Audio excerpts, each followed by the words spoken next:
प्यारे संतों, परम प्यार से बोलिए धन्यकार जी।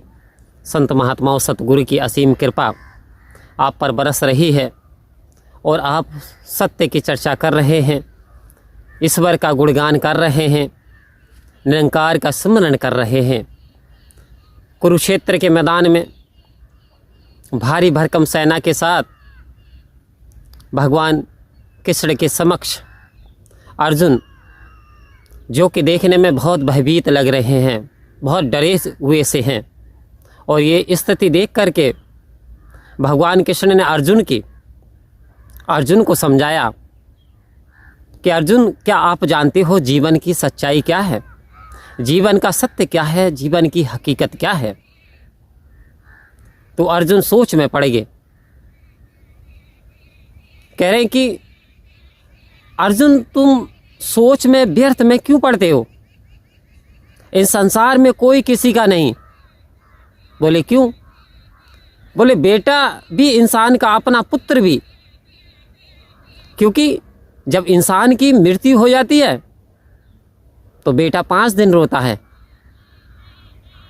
और पत्नी इससे ज़्यादा रोती है और माँ उससे ज़्यादा रोती है। लेकिन समय आने पे मेरी माया के प्रभाव से अर्जुन, उनके आंसू भी सूख जाते हैं और उनके चेहरे पे भी खुशहाली आ जाती है, उनके होठों पे भी मुस्कुराहट आती है। तो अर्जुन, ये जो गमगीन अवस्था है इसे त्याग दे, ये भ्रम है। ये जो सारा संसार देख रहा है ये सब भ्रम है, ये तेरी आंखों का भ्रम है।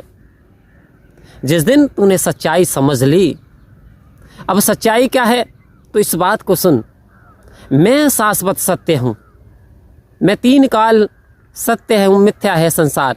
मैं 3 काल में, वर्तमान में, भूत में और भविष्य में, मैं परमात्मा हर कण कण में विराजमान हूँ, हर जगह मेरा वास है।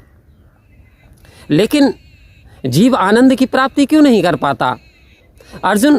क्योंकि वो चिंता में डूबा रहता है, चिंतन नहीं करता, वो व्यर्थ की उलझनों में फंस जाता है। कहते जब आते हैं गृहस्थी के फेर तो मकड़ी के जाले में फंस जाते हैं शेर। अर्जुन, वो अपने आप को कर्ता मान बैठता है, जबकि वो नहीं था तब भी फिर ये संसार चल रहा था, उसका परिवार तब भी चल रहा था, और वो है तब भी चल रहा, और नहीं रहेगा तब भी चल रहा है, यानी चलाने वाला तो मैं हूँ। तो आओ संत महात्मा, आज सतगुरु माता सुदीक्षा सविंदर हरदेव जी ने इस चलाने वाले की जानकारी करा दी कि संसार को चलाने वाला कौन है। कभी कभी हमें व्यर्थ में ही ये वहम हो जाता है कि हम करता हैं, हम यदि इस काम को कर रहे हैं तो ये हो रहा है, हम यदि सत्संग में आ रहे हैं और समय से सेवा कर रहे हैं तो सेवा हो रही है, अन्यथा हम नहीं आते तो सेवा नहीं होती। तो आओ संत महात्माओं, ये संसार मृत्यु लोक है, यहाँ तो आना जाना लगा है। आप नहीं तो कल कोई दूसरे से करेगा उस काम को, क्योंकि सतगुरु के काम, सेवा, सत्संग, सिमरण, ये ऐसे महत्वपूर्ण काम हैं। जिनके हिस्से में सेवा आई उनका जीवन बदल गया, जिनके हिस्से में सत्संग आई उनके जीवन में निखार आ गया, जिनके हिस्से में सिमरण आया उनका मन विशाल बन गया, उनके दुख दूर हो गए, उन पे कृपा, भगवत कृपा हो गई, परमात्मा की कृपा हुई। तो आओ संत महात्माओं, परमात्मा की कृपा कब होती है? जब हम परमात्मा को असीम मानते हैं, जब हम उसे विशाल मानते हैं, जब हम उसे प्रत्येक जीव में उसका रूप देख करके और आदर सत्कार करते हैं, प्रेम का वातावरण स्थापित करते हैं, प्रेम का व्यवहार करते हैं, तो वास्तव में उसका जीवन बड़ा सरल, बड़ा मधुर बन जाता है। तो आओ संत महात्माओं, इधर सतगुरु कह रहे हैं कि चिंता मत कर, चिंतन कर। अब चिंतन क्या करना है कि तू ही निरंकार, मैं तेरी शरण मैनू बख्श लो।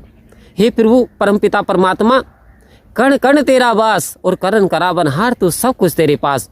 परमात्मा आपके पास सब कुछ है, आप सब कुछ कर सकते हो। ऐसी भाव जब जीव के अंदर आ जाती है कि मैं क्या हूँ, क्या हस्ती मेरी, आप करे हो मेरा नाम। आओ संत महात्माओं, अंत में बस यही इंसान को चाहिए कि मैं कुछ भी नहीं हूँ, तू ही तू है। तो संत महात्माओं, जब ये स्थिति बन जाती है तू ही तू है, तो फिर ये जो रमा हुआ राम है, हर समय इस आत्मा को इसके आनंद की प्राप्ति होती है। क्योंकि अब तो जीवन में परमानंद आ गया। और जब परमानंद आ जाता है तो संत महात्माओं जीवन खुशियों से भर जाता है। कहते आर्टिफिशियल चीज़ें हैं, आज हैं कल नहीं हैं, क्योंकि ये तो कोहरे के समान है, सूरज निकला गायब हो गई। तो आओ संत महात्माओं, एक ही चीज़ है, ये जो परमात्मा, ये जो निरंकार इटर्नल शक्ति है, यदि इसके आनंद में आप झूम गए, इसका आनंद यदि प्राप्त कर लिया, तो जीवन में और किसी आनंद की आवश्यकता ही नहीं है। तो सेवा सत्संग सिमरन जीवन का यदि आधार बना लें तो वास्तव में मन को बड़ा परम सुकून, परम गति, परम लक्ष्य की प्राप्ति होती है। परम प्यार से कहिए धन्यकार जी।